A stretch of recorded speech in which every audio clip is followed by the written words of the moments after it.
ఇప్పుడు కేవలం 7,999 up to 10 kgs వరకు బరువు తగ్గి అధిక బరువు నుంచి వచ్చే ప్రధాన సమస్యలను దూరం చేసుకోండి.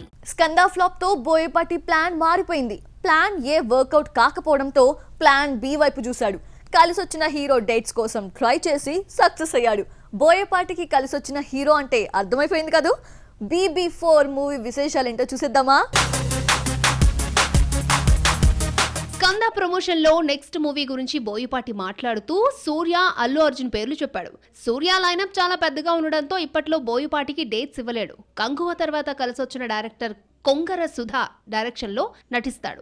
బోయపాటి 2 ఏళ్లు వెయిట్ చేయడం కష్టమే. అఖండ సెట్స్ పై ఉండగానే బన్నీ బోయపాటి కాంబోలో సినిమా ఉంటుందన్న టాక్ వినిపించింది. బన్నీతో తీసిన సరైనోడు అప్పటి వరకు అల్లు అర్జున్ కెరియర్ లో బిగ్గెస్ట్ హిట్ గా నిలిచింది. పుష్ప 2 తర్వాత పుష్ప 3, అట్లీ, త్రివిక్రమ్ లైన్ లో ఉన్నారు.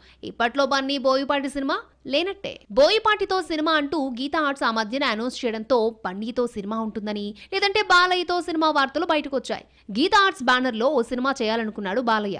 అయితే 14 రీల్స్ ప్లస్ బాలయ్య బోయపాటి కాంబోను కలుపుతోంది. సినిమాను 25న అనౌన్స్ చేస్తారట. అఖండకు సీక్వెల్ గా అఖండ 2 ఉంటుందని తెలిసిందే.